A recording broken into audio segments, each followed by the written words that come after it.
Hey guys, welcome to Armas classes. उम्मीद है आप सब लोग ठीक होंगे, अच्छे से होंगे। गाइस, आज मैं आप लोगों के एक और लेक्चर लेके आया हूँ कोऑपरेटिव सीरीज़ का। आज हम पढ़ेंगे Jammu and Kashmir cooperative societies act का पार्ट 2।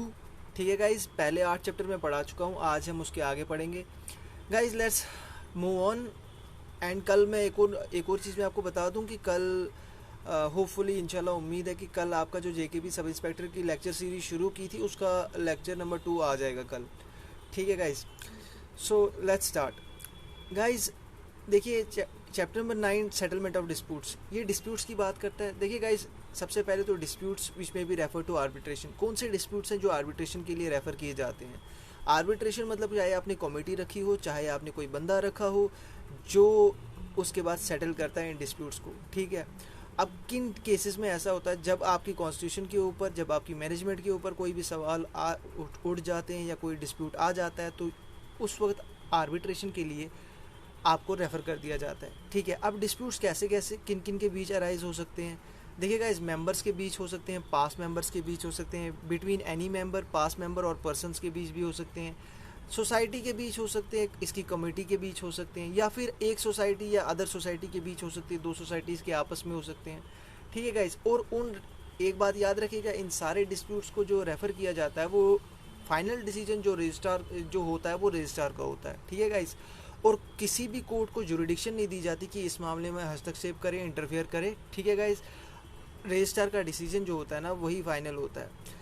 ठीक है, इसके बाद एक और चीज़ देखिए गाइस, डिस्प्यूट किस किस चीज़ के ऊपर हो सकता है? देखिए, एक तो कभी आपने डेप्थ नहीं दिया हो, ठीक है, आपके डेप्थ ऐसे ही रह चुके हैं तो उसके ऊपर हो सकता है, या आप गारंटर किसी के बन चुके हो और उसके बाद आपका बंदा पैसा नहीं दिया तो आप भी अब मना कर रहे हो तो उसके ऊपर हो सकता है। कोई डिस्प्यूट जो इलेक्शन के टाइम पे अराइज हो गया उसकी वजह से सोसाइटी में जब इलेक्शन हुए थे तो उसके ऊपर हो सकता है। उसके बाद देखिए, कोई भी जो है ना, अगर कोई कोई बंदा जो है, इसके ऊपर भी ये क्वेश्चन अराइज हो सकता है कि ये बंदा इस कोऑपरेटिव सोसाइटी का मतलब मेंबर रह चुका है या नहीं रह चुका है, इसके ऊपर भी डिस्प्यूट हो सकता है। तो ये सारे डिस्प्यूट्स अलग अलग टाइप हैं, अलग अलग तरीके हैं। ठीक है, और देखिए गाइज, डिस्प्यूट जो है ना, क्या, जैसा मैंने कहा कि रजिस्ट्रार का डिसीजन जो है वो फाइनल होता है। ठीक है, and it should not be called in question in any court. ठीक है, उसके बाद आती है रिकवरी। आपकी रिकवरी की बात करते हैं तो रिकवरी जो फाइनेंसिंग बैंक आपका करता है, कैसे करता है? देखिए गाइज, पहली बात तो फाइनेंसिंग बैंक क्या करता है कि वो देखता है कि ये बाय रीज़न ऑफ इस मेंबर को, अगर कोई भी मेंबर की वजह से आप जो कमेटी है वो अपना डेप्थ या इंस्टॉलमेंट होती है वो नहीं कर रहा, तो वो देखता है कि वो बोलता है कि जो भी मेंबर की वजह से आप नहीं कर रहे, आप जाके उसको पकड़ो भैया और आप अपनी इंस्टॉलेशन जो है वो करो। ठीक है, और इसके लिए आपको 60 दिनों का टाइम दिया जाता है। ठीक है, इसके बाद गाइज, फाइनेंसिंग बैंक जो होता है ना, सबसे पहले तो जब वो आपसे पैसे मतलब जब वो आपके पैसे लेना चाहे, मतलब जो आप नहीं दे रहे, तो पहले तो वो देखेगा कि भाई आपकी जो सोसाइटी के अंदर एसेट्स हैं उनको लेगा। अगर फिर भी ना हो तो फिर आपकी पर्सनल प्रॉपर्टी पे बात आ जाती है। देखिए, उसके बाद क्या होता है कि reference of disputes to the authority और आर्बिट्रेशन। जो अब इनकी बात करते हैं, रेफरेंस डिस्प्यूट्स की। देखिए गाइस, सबसे पहली बात तो, अगर आपका जो डिस्प्यूट है वो 50,000 से नीचे का मामला है तो वो आपको डिप्टी रजिस्ट्रार को आपको दे दिया जाता है। अगर आपका जो मसला है वो 50,000 से ज़्यादा का है, ठीक है, तो फिर जॉइंट रजिस्ट्रार या फिर एडिशनल रजिस्ट्रार उसके ऊपर खुद देखता है, वो उसको दे दिया जाता है। देखिए गाइस, इसके बाद एक और चीज़ ये होती है कि अगर, ठीक है, जो भी डिस्प्यूट है वो 6 महीने के अंदर अंदर जो है ना आपका क्लियर हो जाना चाहिए। आपको 6 महीने का टाइम दिया जाता है। ठीक है, और अगर आप सपोज़ करो नहीं कर पाए तो आपको पहले रीज़न बताने पड़ते हैं। ठीक है, अगर 15 दिन के अंदर अंदर, और अगर आपके रीज़न जो है वो जेन्युइन है तो उसके बाद होता ये है कि आपको रजिस्ट्रार जो है 6 महीने और दे देता है। ठीक है गाइस, अब इसके बाद देखिए गाइस, एक और बात याद रखिएगा, जो आपका डिस्प्यूट होता है इसमें जो डिसीजन होता है वो डिसीजन उसका सेम इम्पैक्ट होता है, एक सिविल कोर्ट के डिसीजन के बराबर होता है। ठीक है, now comes recovery of the sums advance. देखिए, रिकवरी कैसे की जाती है? देखिए गाइज, अगर कोई भी सपोज़ कीजिए कोई भी आपकी ये आती है सोसाइटी। उसके बाद देखिए गाइज, अगर आपका सपोज़ करो आप सोसाइटी किसी को लोन देती है कि कुछ भी देती है, अगर ऐसे बैंक्स जो हैं आपको लोन देते हैं, तो अगर सपोज़ करो कि क्या बोलते हैं किसी भी वजह से वो वापस नहीं दे पाते, तो वो क्या करते हैं कि वो जाके रजिस्ट्रार के पास चले जाते हैं। रजिस्ट्रार जो है सोसाइटी को क्या करता है, वो उनको सर्टिफिकेट प्रोवाइड कर देता है और कहता है कि जाइए, और अब आपका हक बनता है, अब आप लीगली आप उस बंदे से, उस मेंबर से पैसे वापस लाइए, आप उसकी प्रॉपर्टी जब्त कर सकते हैं, कुछ भी कर सकते हैं, ठीक है। अब certificate granted by the registrar shell be a conclusive proof, ठीक है। ये एक तरह से एक प्रूफ के तौर पे माना जाता है, जैसे कि मैंने पिछले लेक्चर्स में भी आपको बताया कि जब ये सर्टिफिकेट रजिस्ट्रार देता है, और ठीक है, इसका भी अपना एक पूरा लॉ के अकॉर्डिंग चला जाता है, और ये पूरा का पूरा, ठीक है, जैसे लैंड रेवेन्यू की रिकवरी होती है वैसे का वैसे ही किया जाता है, ठीक है। देखिए गाइज, इसके बाद आता है आपका 73 amendment A sub clause A registration obligations. देखिए इसमें क्या होता है कि रजिस्ट्रार जो है ना शैल इशू डायरेक्शंस, ठीक है। रजिस्ट्रार यहाँ पर ना खुद से नहीं कर सकता। अगर बात आती है आपकी कोऑपरेटिव बैंक की या फिर सेंट्रल बैंक की, तो यहाँ पर जो है ना रिजर्व बैंक आपको देता है, परमिशन देता है, या रिजर्व बैंक की जो गाइडलाइंस होगी आपको उसके हिसाब से चलना पड़ेगा, खुद से आप नहीं कर सकते। और जब आपको सपोज़ करो रिजर्व बैंक जो है ना, कोई भी सपोज़ करो एपेक्स बैंक के लिए या कोऑपरेटिव बैंक के लिए कुछ कोई भी एडवाइजरी इशू करता है, तो आपको उसको फॉलो करना पड़ेगा 1 महीने के अंदर अंदर, ठीक है। रजिस्ट्रार जो है ना is also on being advice by, अगर बात करें वाइंडिंग अप की या सुपर सेशन की, अगर आरबीआई जो है, अगर reserve bank of India RBI जो है कहता है रजिस्ट्रार को कि आप वाइंडिंग अप कर लो किसी भी सोसाइटी को, तो वहाँ पर भी 1 महीने के अंदर अंदर उसको करना पड़ेगा, ठीक है। उसी तरह अगर रिजर्व बैंक जो है, आरबीआई जो है कहता है कि सीईओ जो है किसी भी कोऑपरेटिव बैंक का, सेंट्रल बैंक का जो है ये एलिजिबल नहीं है, तो उसको देखना पड़ेगा, और 2 महीने के अंदर वो उसको पहले तो नोटिस भेज देगा और 2 महीने के अंदर बोल देगा कि भैया प्रूव करके दो कि आप एलिजिबल हो इस पोस्ट के लिए, ठीक है। उसी तरह रिज़र्व बैंक जो है या नेशनल बैंक जो है, वो अगर उसको लगता है कि कोई मेंबर जो है वो स्पेशल नॉलेज या एक्सपीरियंस नहीं है उसको, वो मेंबर बना हुआ है, तो वो इसके लिए भी रजिस्ट्रार को बोल देगा, और रजिस्ट्रार जो है उसको बोल ये इशू कर देगा ऑर्डर, और 2 महीने के अंदर उसको भी प्रूव करके देना पड़ेगा, ठीक है, अदरवाइज़ उसको भी बाहर निकाल देंगे। देखिए गाइस, उसके बाद नेक्स्ट चैप्टर आता है आपका winding up and dissolution of cooperative society. देखिए अब वाइंडिंग अप कब होती है, रजिस्ट्रार जो है अंडर सेक्शन 67 या फिर 66 के तहत, इसमें काफ़ी सारी मतलब कुछ सिचुएशंस हैं, कुछ सिचुएशंस हैं जिनमें आपका वाइंड अप हो जाता है सोसाइटी का। पहली बात तो जब रजिस्ट्रार इंक्वायरी करता है, ठीक है, और ये आपका सेक्शन 67 और 66 के अंडर आता है। दूसरी बात, जब आपकी खुद की सोसाइटी को लगता है कि मेंबर्स को लगता है कि यार ये बेकार है, इसका फ़ायदा नहीं है, ये बेकार हो चुकी है सोसाइटी, तो वो खुद ही इसके लिए 3/4 मेंबर चाहिए, तो वो खुद ही आपको एप्लीकेशन भेज देंगे कि भाई बंद कर दो, ठीक है। अब मगर एक बात है कि अगर वो भेज रहे हैं तो रजिस्ट्रार एक बारी ज़रूर फेडरल सोसाइटी से कंसर्न करेगा, पूछेगा कि भाई ऐसा है भी या ऐसे ही इन लोगों ने बोल दिया हुआ है, ठीक है। उसके बाद रजिस्ट्रार जो है ना, देखिए खुद से भी इसको वाइंड अप कर सकता है। तीसरी बात, अगर देखिए अब खुद से कब वाइंड अप कर सकता है कि अगर सपोज़ कीजिए, जैसा मैंने आपको पिछले लेक्चर में बताया था कि किसी भी सोसाइटी के लिए कंपलसरी होता है कि आपके पास, अगर आप प्राइमरी एग्रीकल्चर सोसाइटी है आपके पास 100 मेंबर होने चाहिए, अगर नॉन एग्रीकल्चर सोसाइटी है तो आपके पास 50 मेंबर होने चाहिए। तो जाहिर सी बात है, जब आपके पास मेंबर्स नहीं हैं, इतने नहीं बने या इतने कम हो गए, 50 थे अब नहीं रहे, तो एक तरह से तो आप प्रोविजंस के अगेंस्ट चले गए ना, तो आप प्रोविजंस के अगेंस्ट चले गए तो आपकी अल्टीमेटली जो है वाइंड अप कर दी जाएगी सोसाइटी, ठीक है गाइस। अच्छा, या फिर अगर सपोज़ करो कोई भी कोऑपरेटिव सोसाइटी जो है आज काम ही नहीं कर रही, काम करना ही बंद कर गई है, तो उसको भी बंद कर दिया जाएगा, ठीक है। अब तीसरे पॉइंट में ये कहता है कि यार ऐसा भी नहीं है कि रजिस्ट्रार ने एक बार ही बोल दिया तो उसके बाद होगा नहीं, ऐसा नहीं है। रजिस्ट्रार जो है अगर उसको लगे, वो इस चीज़ को किसी भी टाइम इस ऑर्डर को कैंसिल कर सकता है। अगर उसको लगे कि नहीं यार ये और काम कर सकती है सोसाइटी, तो कैंसिल कर सकता है। देखिए उसके बाद ये कहता है चौथे पॉइंट में कि भाई कोऑपरेटिव बैंक हो या कोई भी हो, ठीक है, किसी भी कोऑपरेटिव बैंक के वक्त वो वाइंड अप नहीं कर सकता, उसको सैंक्शन चाहिए, वो भी रिटर्न, नाबार्ड के थ्रू या फिर रिजर्व बैंक ऑफ इंडिया के थ्रू। ठीक है गाइज। देखिए लिक्विडेटर की बात करते हैं, लिक्विडेटर की बात करते हैं तो यहाँ पर गाइज रजिस्ट्रार जो है ना वो ऑर्डर करता है, ठीक है, अंडर सेक्शन 74 के तहत। क्या वो जब उसको वाइंड अप करना होता है ना तो वो एक लिक्विडेटर अपॉइंट करता है, और उसकी जो सारी फीस वगैरह, पे वगैरह, हर चीज़ जो है वो खुद ही डिसाइड कर लेता है, ठीक है, कितना क्या रहेगा उसका। और उसके बाद होता ये है कि जो आपका लिक्विडेटर है वो सारी की सारी प्रॉपर्टीज, सारे के सारे एसेट्स वो उनको जो है ना वो खुद ही देखता है उस सोसाइटी की, क्योंकि उसी को वाइंड अप करना होता है, वो खुद देखता है और वो मेक श्योर करता है कि इससे ज़्यादा और मतलब जो इतनी भी प्रॉपर्टी है उसको कोई डैमेज ना पहुँचे, क्योंकि उसी से तो पैसा आएगा, जो डूबा हुआ पैसा है वो उसी से आएगा।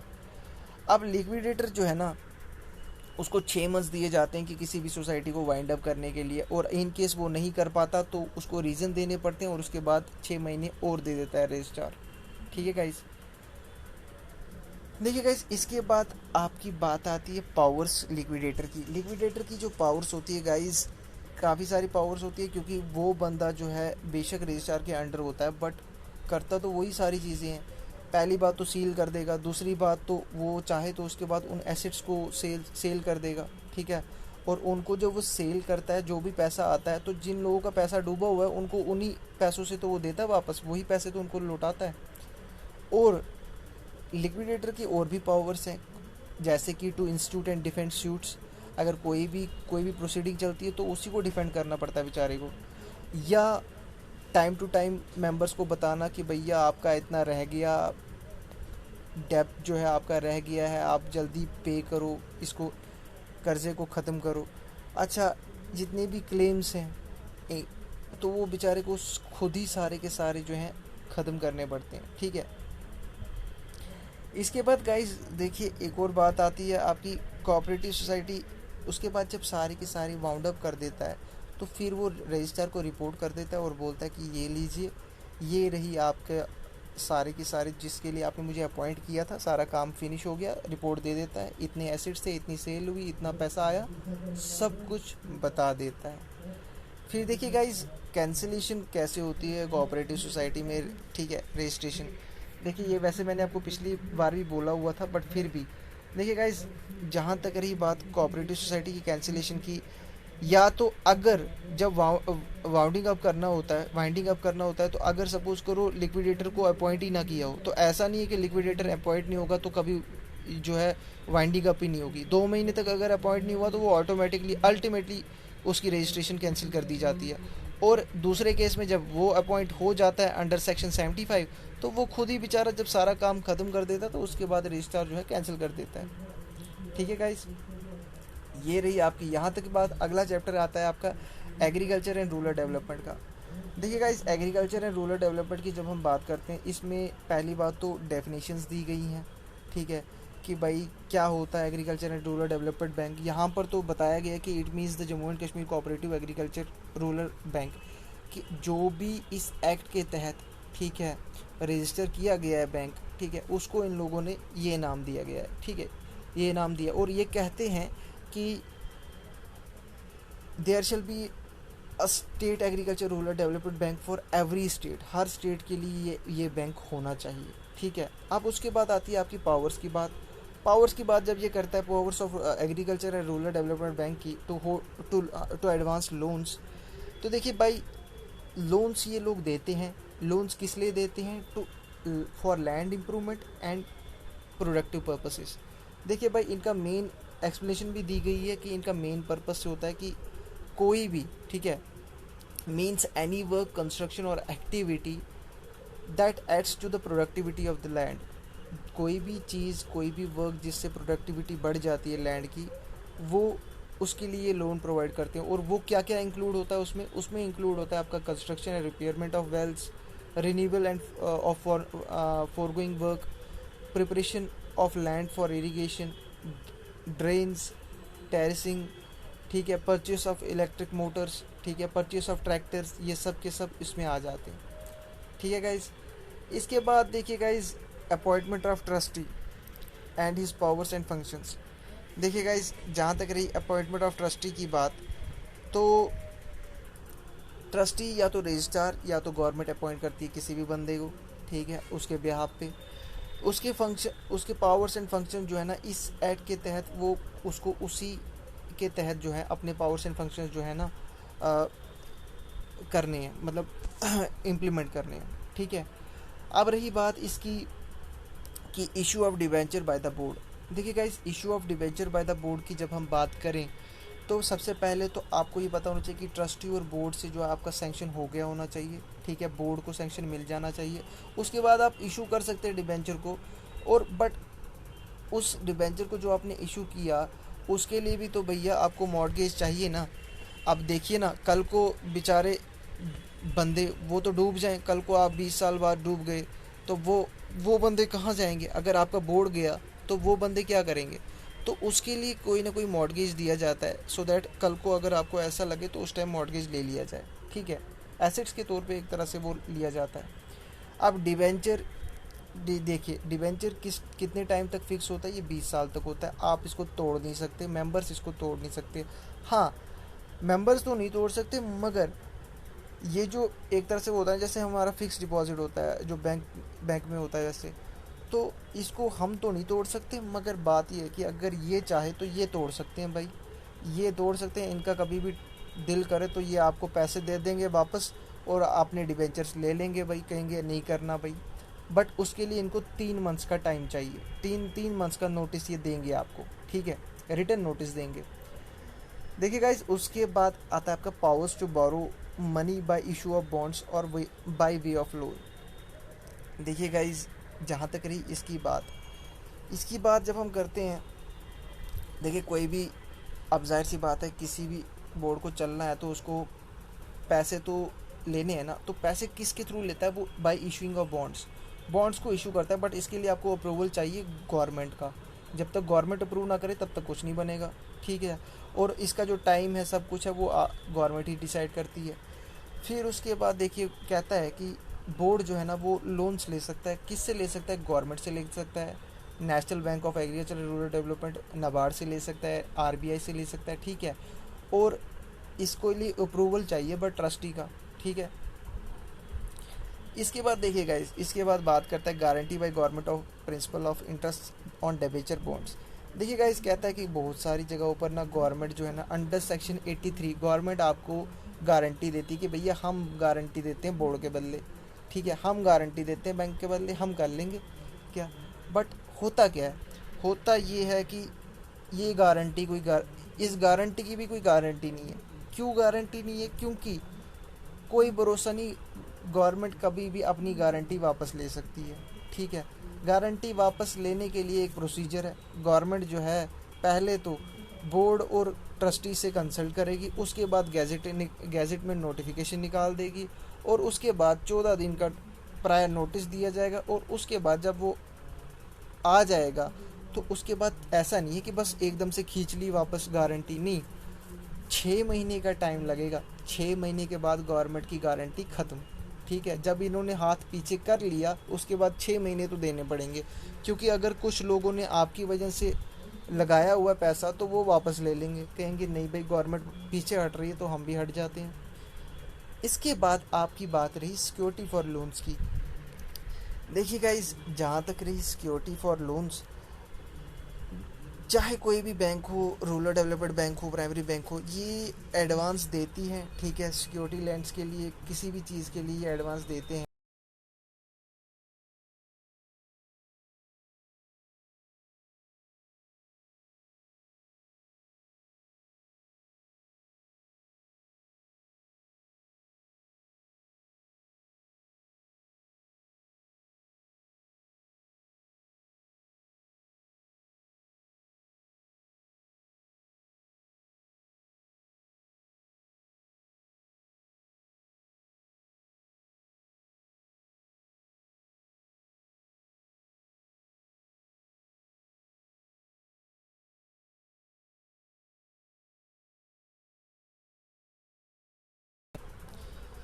ये बैंक्स जो है ना ये आपको एडवांस तो देंगे, लोन्स तो दे देंगे, बट ऐसा तो नहीं है ना, ये पागल तो नहीं है, ऑब्वियस सी बात है, ये आपसे कुछ ना कुछ तो लेंगे सिक्योरिटी। और सिक्योरिटी जो है आपकी ज़मीन के तौर पे ले ली जाती है, आपके एसेट्स के तौर पे ले ली जाती है, ठीक है। कल को आप नहीं दे पाए, वापस नहीं चुका पाए, तो ये क्या करते हैं, ये आपकी ज़मीन ले लेंगे, और क्या कर लेंगे, ये आपकी ज़मीन ले लेंगे, ठीक है।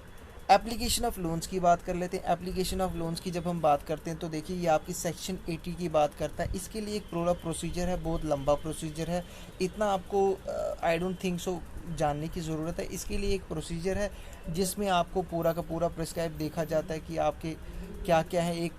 एक ऑफिसर कंसल्ट किया जाता है, वो आपके ऊपर पूरा देखता है कि आप इस प्रोविजंस के तहत जो है आप एप्लीकेबल हैं या एलिजिबल हैं या नहीं हैं, पूरा का पूरा देखा जाता है। और उसके बाद आपको बताया जाता है कि भैया है, होंगे आप एलिजिबल या नहीं होंगे, ठीक है।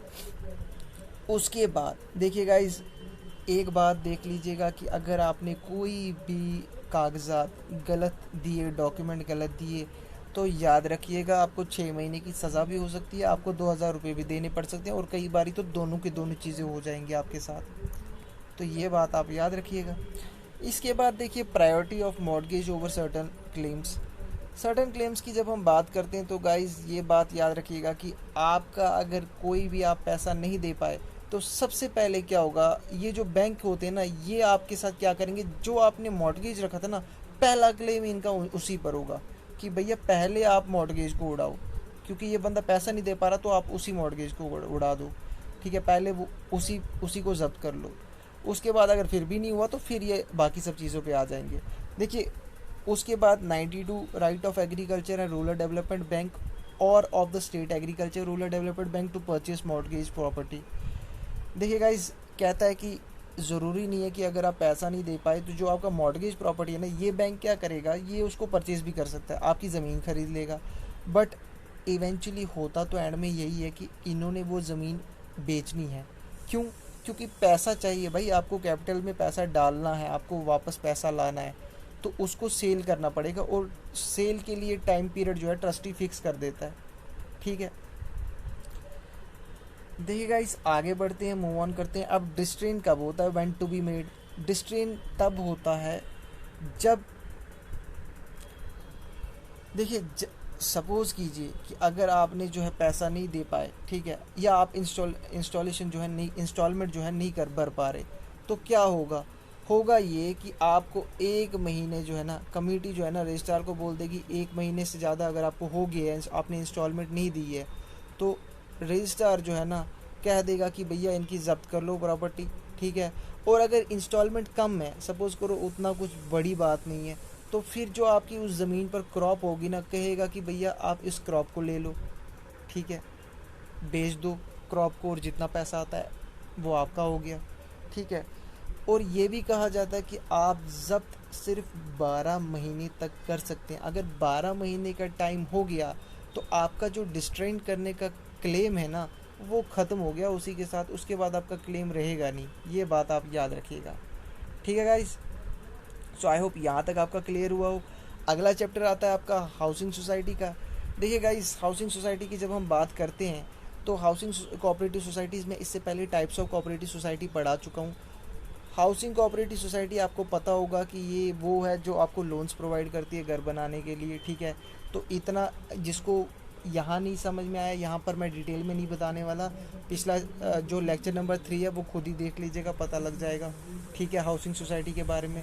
उसके बाद देखिए इशू ऑफ डिबेंचर्स, ये भी इशू कर सकते हैं डिबेंचर, बट इनको भी गवर्नमेंट का अप्रूवल चाहिए, ट्रस्टी का अप्रूवल चाहिए, ठीक है। और इनका भी सेम रहता है, ठीक है, इनका लगभग सेम ही रहता है, जैसे बैंक्स में होता है वैसे ही इनका भी होता है। बस इनका फ़र्क ये होता है कि वहाँ 20 साल का बॉन्ड रहता है, यहाँ 25 साल का रहता है, ठीक है। 25 साल के बाद आपको मिलता है, आपका जो पैसा है वो इंटरेस्ट के साथ मिलता है आपको, ठीक है। और इधर भी आपको अगर ये जो है हाउसिंग सोसाइटी वाले अगर ये चाहें तो ये बैक ऑफ कर सकते हैं, ये बोल सकते हैं ये लो भैया आपका पैसा हमें अपने डिबेंचर दे दो, बट उसके लिए फिर से वही बात है, 3 महीने का नोटिस देना पड़ेगा। फिर देखिए appointment and powers of the trustee, यहाँ फिर वही बात आ गई, ये फिर सेम हो जाएगा, रजिस्ट्रार या कोई भी बंदा उसके बिहाफ पे गवर्नमेंट अपॉइंट कर सकती है, ठीक है गाइस। और गारंटी जो है गवर्नमेंट कई चीज़ों पे, कई डिबेंचर्स पे देती है, फिर वही बात आ जाती है, फिर गारंटी कोई की भी कोई गारंटी नहीं है। गवर्नमेंट जो है वापस ले सकती है गैजेट में डाल के 14 दिन का नोटिस दे के, उसके बाद 6 महीने तक चलेगी और वो वापस ले लेगी गारंटी। अब गारंटी फ़ंड की बात करें तो गारंटी फ़ंड इनके लिए क्रिएट हो सकता है, ठीक है, गवर्नमेंट क्रिएट कर सकती है गारंटी फ़ंड इन सोसाइटीज़ के लिए, सो दैट अगर इन बेचारों को लॉस हो जाए तो उस फंड से जो है गवर्नमेंट इनको पैसे दे दे। ऐसा कुछ नहीं है कि नहीं मिलेगा। अब देखिए गाइज, इसके बाद हम बात करें तो raising of loans from government funding agencies, ठीक है, at national and international level. देखिए ये लोग ना लोन्स ले सकते हैं, ये सोसाइटी, इनके लिए काफ़ी यहाँ पर सहूलियत रखी गई है। देखिए अगर आप देखें तो life insurance corporation of India LIC से ले सकते हैं, housing and urban corporation development corporation, commercial cooperative banks, ठीक है, general insurance corporation, central and state government, ठीक है, national housing bank, world bank, इन सब से ले सकते हैं। यहाँ तक कि वर्ल्ड बैंक तो इंटरनेशनल बैंक है भाई, यहाँ से भी ले सकते हैं, ठीक है। एक्सेप्टिंग ऑफ डिपॉजिट्स देखिए गाइज, ये लोग डिपॉजिट्स कहाँ से, from the members of cooperative institutions, nominal member से भी ले सकते हैं, ठीक है, कोऑपरेटिव इंस्टीट्यूशन से भी, स्टेट गवर्नमेंट से भी ये ले सकते हैं। अब बात आती है जब्त की, डिस्ट्रेन की, व्हेन टू बी मेड। अगर एक इंस्टॉलमेंट को, ठीक है गाइज, 1 मंथ से ज़्यादा हो गया अनपेड नहीं ली, तो उसके बाद रजिस्ट्रार जो है वो सर्टिफिकेट इशू कर देगा, कहेगा भाई जब्त कर लो, कोई इशू नहीं है, ले लो इनकी प्रॉपर्टी जो है जब्त कर लो, कोई इशू नहीं है। देखिए गाइस, उसके बाद बात आ जाती है, फिर वही बात है कि अगर जो है रजिस्ट्रार जो है, एक मिनट,